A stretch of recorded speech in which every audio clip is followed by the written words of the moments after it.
আগামীকাল থেকে রেল এবং সড়ক অবরোধের কথা ঘোষণা করল স্বাভাবিক জীবনে ফিরে আসা প্রাক্তন বৈরীদের সংগঠন Tripura guerrilla returnees demand committee. সংগঠনের অভিযোগ, চুক্তি মোতাবেক প্রাপ্য সরকারি সুযোগ সুবিধা প্রদানের ক্ষেত্রে রাজ্য সরকার টালবাহানা করছে।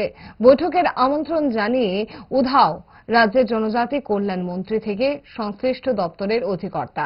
অভিযোগ, দপ্তর তাদের দাবির প্রতি সহানুভূতিশীল নয়, তাই সরকারের ঘুম ভাঙতে আন্দোলনের পথে নামছে তারা। সংবাদ মাধ্যমের তাদের প্রতিক্রিয়া তুলে ধরতে গিয়ে কি জানিয়েছেন সংগঠনের এক কর্মকর্তা, দেখুন।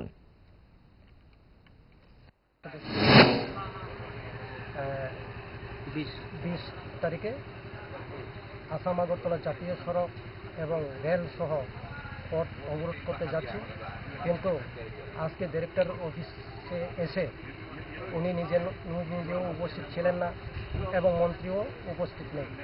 তো আমরা দুঃখিত, আমাদের কোনো সলিউশনের রাস্তা পথ খুঁজে না পাওয়ার কারণে আগামী দিনে আমাদের কর্মসূচি সেটা জারি থাকবে এবং যতক্ষণ পর্যন্ত আমাদের সেই স্কিম পূর্ণ বহাল না থাকে তো আমরা ততদিন পর্যন্ত আন্দোলন চালিয়ে যাব।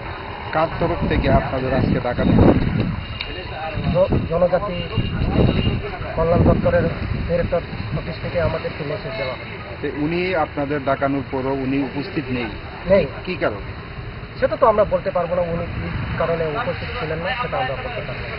এখন আপনাদের स्वर्ण कमल ज्वेलर्स प्रेजेंट्स विवाह स्वर्ण उत्सव 19 जनवरी से पूरे वेडिंग सीजन तक। वेडिंग ज्वेलरी खरीदिए और जीतिए एक romantic couple trip to Vietnam. पाएं गोल्ड ज्वेलरी पर up to 25% making charges off और डायमंड ज्वेलरी पर 100% मेकिंग चार्जेस ऑफ। साथ ही लकी ड्रॉ में जीतिए 2 फैमिली ट्रिप्स टू कश्मीर। हर परचेज पर अश्योर गिफ्ट और हॉलमार्क्ड ओल्ड गोल्ड एक्सचेंज पर कंप्लीट वैल्यू। सिर्फ स्वर्ण कमल ज्वेलर्स पर। TNC apply.